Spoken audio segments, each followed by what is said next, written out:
Hare Krishna, please accept my humble obeisances and all glories to His Divine Grace Srila Prabhupada, to His disciples and to His followers. I was just trying to share as to why we call Lord Krishna as Ranchodrai. We know that especially in Gujarat there's a temple in a place called Dakhor where Lord Krishna is worshipped as Ranchodrai, and it so happens that when you normally take the darshan of the deity, the first thing you do is you do a Dandavat Pranam and you give obeisances and you welcome the Lord with pleasantries. But in this particular temple, if you have darshan there, when they open the altar, they start actually giving sort of not bad words, but they give a lot of slangs. They call the Lord tu chore, ranchore, bhagchore, those sort of things. There's a different lila there. So why is Lord called this Ranchodrai? So I thought I'll just share this lila of the Lord with you all today. As we know, after the defeat of Kamsa was actually having two wives, and their names were Asti and Prapti, and he was the son-in-law of Jarasandha. He was a very powerful emperor of Bihar area now. That's Magad in those days. And as he lost his son-in-law, he was very angry, and and after hearing the pleas of his daughters, he wanted to take revenge, and he attacked Mathura continuously for 17 times. As we all know, the Lord has appeared to vanquish the demons and establish dharma. So he did one good thing. Whenever Jarasandha used to come for the battle, he would be captured. After the battle, he would tell Lord Balram that please release him, and he would go back and again gather a big, huge army. So this was becoming easy for them. They didn't have to go run here and there. This guy was bringing all the asuras to one place. So over 17 times this thing happened. So the Lord by the time decided that to end this problem, he should have a different new place. So he had called Vishwakarma and asked him to make a wonderful city. That's what we know as Dwarka. In those days it was a fortress. It was in the sea. And nobody could access it the way somebody could do access in the land. So he told his grandfather, Ugrasen, who was the king that time, that we should move. And parallelly they were doing this movement from Mathura. So Jarasandha at the time had a very close friend, King Shalya, that we also know that he participated in the Mahabharata war. He advised him that you have been defeated 17 times, but now you should take alliance from some very powerful king. So he agreed to do that, and he suggested that he should go and take alliance from Kala Yavana. Kala Yavana was one of the very powerful kings of those days, and his history was full of vengeance for the Yadavas, because his father was Rishi Gargacharya, who was insulted by one of those people there in one of the times that he doesn't have any manhood sort of thing, and they insulted him. So he went to do tapasya to Lord Shiva. It said that he did tapasya, total brahmacharya for 12 years, and he only ate some iron dust. And in the end, Lord Shiva was pleased and asked Gargacharya what he wanted. So he said, I want a son who will show the prowess to all these people, and he will never be defeated. So Lord Shiva said, yes, I can see that you want this, and I can also see that you still have some desire in your heart. So then Lord Shiva blessed him, and he was doing his tapasya again in the forest. So one day he saw a beautiful lady crossing by, and they both felt attracted to each other, and of course from the consumption they had a child. She was actually Ramba, the Apsara from the heavenly planet. So after the child was born, this child was very blackish. That's why he's called Kala Yavana. The father could not actually look after him for a long time because he also left the planet. But before he left the planet, he gave this young son of his to another king of Yavana Raj, that is Kaljanga. And so he adopted Kala Yavana and made him a very powerful warrior and the heir to his throne also. And he also got, into a lot of meditation and pleasing Lord Shiva, and he was given a benediction that no astra shastra will harm him at any cost. And because of that, he was very powerful. Nobody could defeat him, and he was ruling over so many kingdoms, and he was very powerful. One day, out of curiosity or maybe ahankar, when he met Lord Narada Muni, he asked him like, "Who is the real powerful person in this world, like whom I can fight? Because I'm itching to do this, and nobody wants to fight with me. Everybody runs away." So Lord Narada told him that you can only get your match if you fight with Lord Krishna.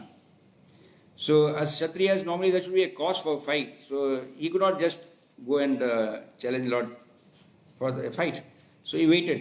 So when the alliance request came from Jarasandha to Kala-Yavana, he was very happy. And he immediately agreed. And some 3 million plus strong Yavana army accompanied him back to Mathura side. And they laid siege to Mathura.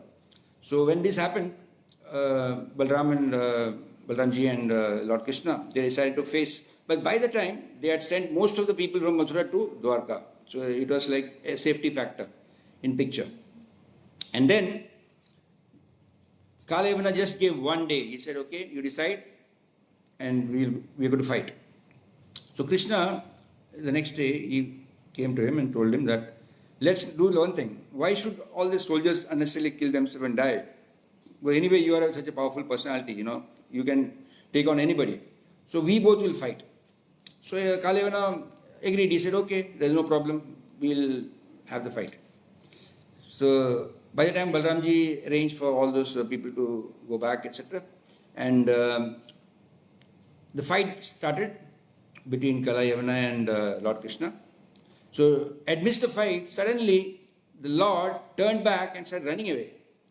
So Kala-Yavana started telling him, "Hey, what about Kshatriya are you? You're such a coward. Stop, fight with me." And he started chasing him. And Lord would walk very fast, run fast, just about to be caught. And Kala-Yavana would just be able to catch him. And again, Lord would be out of his reach. He would go through the forest, to the mountain, jump across. And, Kala-Yavana was getting frustrated. He was shouting at the top of his voice and, getting extremely angry. But Lord kept on looking at him, smiling, and then walking away. And he followed him, and then the Lord took him into a cave, a very dark cave. Suddenly he went inside. So Kala-Yavana was a little behind. He could see that Lord was entering the cave from a far distance. He also entered the cave after some time. And as he entered the cave, he saw a silhouette of a person sleeping on the ground, and he saw the Angavastra of the Lord, because when Lord entered the cave, he had put the Angavastra on this person who was sleeping on the ground. Actually, it was a very old timer from Treta Yuga, that was King Mushkunda, who was sleeping at that place. King Mushkunda was from the lineage of Lord Ramchandra, same Ishavaku and Suryavanshis. And he had, of course, a father who was also very powerful in those days. He was called Mandatha. And in his lineage, there was Harishchandra, there was Dilip, there was King Raghu, Lord Ramchandra. And of course, his own brother was none other than the Ambarish Maharaj that we know about, the great personality. So he was a very famous person, and he was a very powerful warrior in those days, in Treta Yuga. One of the times when the Asuras and the Devas had a fight, the Asuras were winning and the Devas were being routed. So Devas approached Muchkunda, he was the emperor, and said, "Please help us. You are a very powerful person, and you should actually lead the war." So he did that. He went to the heavenly planets and he was fighting the Asuras. So time went by and he defeated all of them. And by the time the Devas also got another commander-in-chief, there was Karthikeyan, that we know, Subramaniam. He took over. So after a year or more, the war was over. He was about to leave back. So Lord Indra and everybody told him, "My dear Muchkunda, if you look at the earth now, the time has passed, because here it's a year and little plus, but down at the earth, it is thousands of years have gone by, and all your lineage, your children, grandchildren, everybody is vanished. There's nobody there. What will you do when you go there?" So when he heard this, he felt very sad. He said, "Let me at least then sleep," because he had not slept for a wink during those times of the war. So he told Indra that, "I want to sleep till the Kali Yuga comes." So Lord Indra blessed him and he said, "Okay, you can go to a secluded place and sleep there. And I also bless you that if in case anyone comes to disturb you for any reason, by the look of you itself, that person will get into an ash, will be burnt to ashes. So with this, you are sleeping. So here, in this cave, when this great king Muchkunda was sleeping, enters Kala Yavana, thinking that it was Lord Krishna sleeping on the ground, and seeing that Angavastra of the Lord, he kicked him hard. That kick was the last mortal seva that he would have done through his body. And as soon as he kicked, there woke King Muchkunda. He slowly opened his eyes, looking up who was this guy who troubled him, and when he saw in front of him this Kalayavana, he immediately started getting into, he was immediately immolated into its fire. And the fury of the fire was so much that in a few moments he burned to ashes. And then, of course, the Lord blessed Muchkunda Maharaj, and then from there he went to Badrinath and did tapasya, and he had his moksha. So the Lord, from the time, because he ran away from this particular incident, from this place, that's why he's called Ranchor. Run means war, and Chor means like leaving it.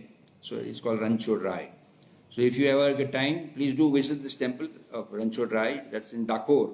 It's not very far from Amul, where we have Anand station, the Amul factory. So it's not very far from there. It's a beautiful place, very, very serene and nice, exclusive temple. So this is the story why the Lord is called Ranchor Rai. Hare Krishna. Thank you for watching and have a nice day. I presume all of you must be blissful with your extra rounds and chanting for Ekadashi. Hare Krishna. Hare Hari Bol.